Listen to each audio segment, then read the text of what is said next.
With access to long-term loans, this food processing company has just completed an automated production line in time for the year-end season. We now use automated lines instead of manual packaging. This will be especially useful for the last months of the year.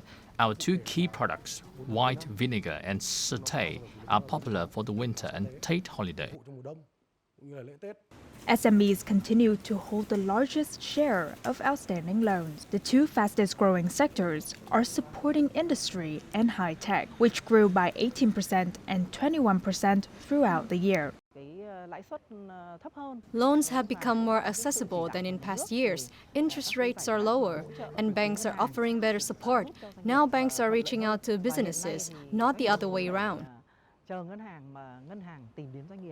Several banks have disbursed only half of their assigned credit quota, but expect to fully utilize it within the next 2 months.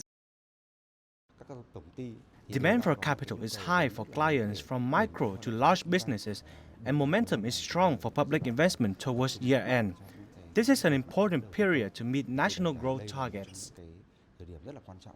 Under new regulations, household businesses converting to micro companies have become a key target segment, driving loan demand. Credit demand through the end of the year remains strong, and banks are fully capable of meeting demands. Liquidity is stable, funding is abundant, and lending rates remain relatively low.